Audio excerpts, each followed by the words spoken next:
Hello viewers, videovilas.com viewers అందరికీ మళ్ళీ ఇంకొకసారి స్వాగతం. ఇంతకుముందు వీడియోలో మనం అలైన్స్ అండ్ డిస్ట్రిబ్యూట్స్ అనే వాటి గురించి చూసాం. ఈ వీడియోలో షేప్స్ ఎలా క్రియేట్ చేయాలి, ఇలస్ట్రేటర్లో క్రియేట్ చేసిన తర్వాత ఎడిటింగ్ ఎలా చేయాలి, వాటికి ఉండేటువంటి ఆప్షన్స్ ఏంటి, ఇవన్నీ కూడా కొంచెం డీటెయిల్గా ఉంది. సో ఇప్పుడు మీకు చెప్పిన దాంట్లో బేసిక్ ఆబ్జెక్ట్స్ ఎట్లా క్రియేట్ చేయాలనేది చెప్పాను. ఆ బేసిక్ ఆబ్జెక్ట్స్తో పాటి వాటి ప్రాథమికమైనటువంటి ప్రాపర్టీస్ ఏవైతే ఉంటాయో అవి ఎట్లా చేంజ్ చేయాలో కూడా చెప్పాను. Fill colour, stroke thickness, tool box నుంచి కూడా ఎలా చేయాలనేది మనం చెప్పుకున్నాం. ఇవన్నీ కూడా ఒకసారి మీరు జాగ్రత్తగా ప్రాక్టీస్ చేసి ఏదైనా మీకు నచ్చినటువంటి ఒక ఎలిమెంట్ని క్రియేట్ చేయండి. నేను ప్రస్తుతానికి ఒక చిన్న ఆబ్జెక్ట్ క్రియేట్ చేసి చూపిస్తాను. నా మనసులో రెక్టాంగిల్ టూల్ యూజ్ చేసి ప్రస్తుతానికి నేను ఒక రెక్టాంగిల్ ఆబ్జెక్ట్ ఇట్లా క్రియేట్ చేశాను. మళ్ళీ ఇంకొక రెక్టాంగిల్ క్రియేట్ చేస్తాను. ఇక్కడ ఇది ఒక డోర్ అనుకోండి. ఒక విండో క్రియేట్ చేస్తున్నాను. విండో లోపల జూమ్ చేద్దాం. మనకి ఇక్కడ కొన్ని లైన్స్ కావాలి కాబట్టి అవి క్రియేట్ చేద్దాం. వేరే పద్ధతుల్లో కూడా చేయొచ్చు. నేను ప్రస్తుతం మనం ఏవేవైతే టూల్స్ నేర్చుకున్నామో ఆ టూల్స్ని యూజ్ చేసి మాత్రమే ఎలా క్రియేట్ చేయాలి అనేది చెప్తున్నాను. జూమ్ అవుట్ చేశాను. హ్యాండ్ టూల్తో కొంచెం సెంటర్ చేసుకుంటున్నాను.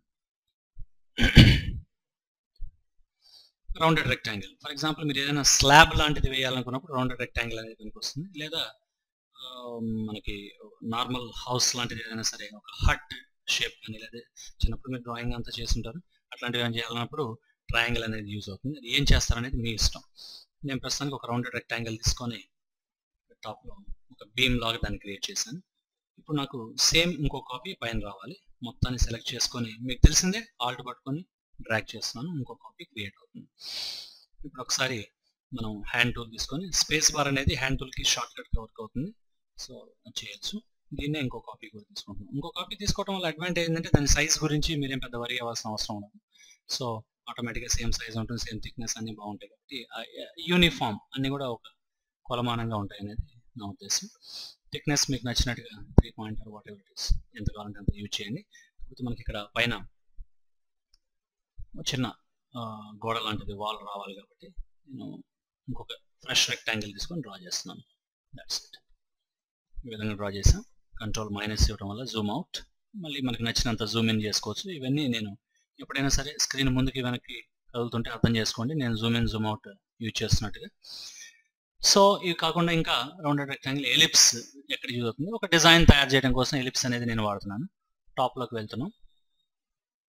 ఇక్కడికి వచ్చేసి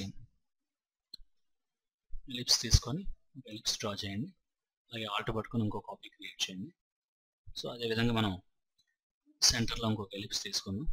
మీకు చూడండి గైడ్ లైన్స్ గ్రీన్ కలర్ కనపడుతున్నాయి. అవి చూడంగానే మీకు అర్థం అవ్వాలి మీరు ఎగ్జాక్ట్ సెంటర్లో ఉన్నట్టుగా. మళ్ళీ షిఫ్ట్ ఆల్ట్ పట్టుకొని కొంచెం సైజ్ తగ్గిస్తున్నాను. దీన్నే ఇంకో కాపీ ఇక్కడ యూజ్ చేద్దాం. అలాగే ఆల్ట్ పట్టుకొని ఇంకో కాపీ ఇక్కడ యూజ్ చేద్దాం.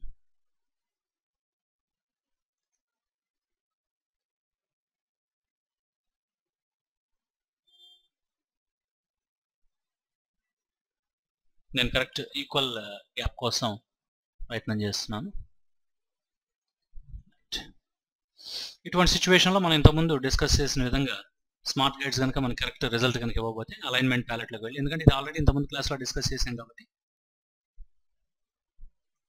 టెన్షన్ పడాల్సిన అవసరం లేదు. So click on the window menu and choose align. ఈ అలైన్ ప్యాలెట్ ఐ థింక్ మా క్యాప్చరింగ్లో సైడ్కి వెళ్ళినట్టుగా అనిపిస్తుంది. రైట్. మీకు నచ్చినట్టుగా అలైన్ ప్యాలెట్ ఆన్ ఆఫ్ చేయండి.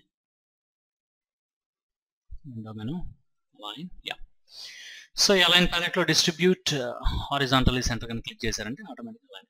ఈ పద్ధతిని ఫాలో అవ్వచ్చు. మనం ఇట్లా సర్కిల్స్ యూజ్ చేయొచ్చు. ఆ సర్కిల్స్లో నాకు తమాషాగా స్టార్ రావాలి. ఇదంతా కూడా నేను డిజైన్ కోసం చేస్తుంది. కంపల్సరీ ఏం లేదు ఎక్కడ కూడా.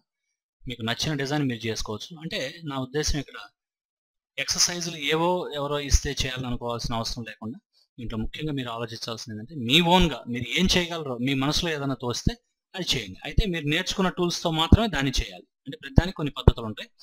అవన్నీ పూర్తి సాఫ్ట్వేర్ మీకు అంతా వచ్చిన తర్వాత ఆ పద్ధతులు ఫాలో అవచ్చు. అప్పటి వరకు మీకు ఏది తోస్తే మీ మైండ్కి మనసుకి ఏది అనిపిస్తే అది చక్కగా చేసుకుంటూ వెళ్ళిపోండి. దానివల్ల ఏంటంటే మీకు టూల్స్ మీద మంచి అవగాహన కూడా కలగడానికి ఒక మంచి అవకాశం ఉంది. అట్లా కాకుండా ఎవరైనా చెప్పిన పద్ధతిని ఫాలో అయ్యామంటే మన మైండ్ ఇంకా అంతకు మించి బయటికి వెళ్ళదు.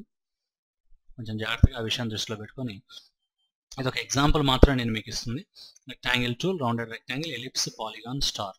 సో దీంట్లో మళ్ళీ మనం ఏదైనా చిన్న చిన్న ప్లాంటేషన్స్ అట్లాంటివి ఇంటి దగ్గర క్రియేట్ చేయాలనుకున్నప్పుడు నేను ఏం చేస్తాను అంటే ఎలిప్సెస్ని పట్టుకొని ఒక 2-3 తమాషాగా ఇట్లా క్రియేట్ చేస్తున్నాను.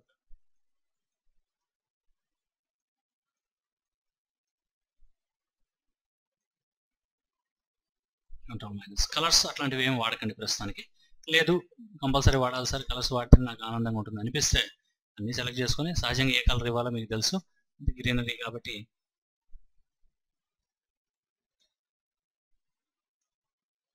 గ్రీన్ కలర్ మీరు అప్లై చేయడం ద్వారా మంచిగా మనకి అవుతుంది. అలాగే ఈ వాల్స్కి ఏ కలర్ ఇస్తారు, లేకపోతే మిగతావన్నీ కూడా ఏ కలర్ ఇస్తారు అనేది మీ ఇష్టం. కాకపోతే కలర్స్ మీద ఎక్కువ ఫోకస్ పెట్టకండి ప్రస్తుతానికి. ఓన్లీ షేప్స్ మాత్రమే మనకు చాలా ముఖ్యమైనవి. అలాగే డోర్ లాగా ఉండడానికి, ఆ డోర్ ఫీలింగ్ తేవడానికి మనం ఏం చేస్తున్నాం అంటే ఇంకొక రెక్టాంగిల్ తీసుకుంటాను. నేను జూమ్లోకి వెళ్తున్నాను. రెక్టాంగిల్ తీసుకొని మీకు ఆల్రెడీ ఇంతకుముందు చెప్పాను. చూడండి, ఇంతకుముందు మనం గ్రీన్ కలర్ ఇచ్చాం కాబట్టి అదే వస్తుంది. కాబట్టి డిఫాల్ట్ మీకు తెలిసిందే, మీరు అడ్జస్ట్ చేయొచ్చు. డైరెక్ట్ సెలెక్షన్ తీసుకొని దీని విధంగా అడ్జస్ట్ చేసుకోవచ్చు. That's it. కొంచెం కేర్ఫుల్గా ఉండాలి. ఇటువంటి సిచ్యువేషన్లోనే మనకి లాసో టూల్ చాలా యూజ్ అవుతుంది. ఈ 2 పాయింట్స్ మాత్రం నేను సెలెక్ట్ చేయాలి. చేసిన తర్వాత మీకు నచ్చినట్టు మూవ్ చేయండి. ఇదే డోర్ని నేను కింద కాపీ చేయాలనుకుంటున్నాను కాబట్టి కొంచెం జూమ్ అవుట్ చేసుకొని ఆల్ట్ పట్టుకొని కాపీ చేయండి.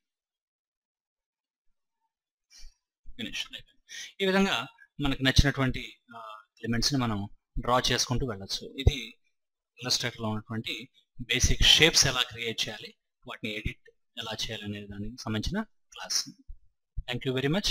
నెక్స్ట్ సెషన్లో మనం ట్రాన్స్ఫర్మేషన్స్, షేప్ డ్రా చేసిన తర్వాత దాన్ని ఎలా మోడిఫై చేయాలి వీటన్నిటి గురించి కూడా నేర్చుకున్నాం. Thanks for watching this video.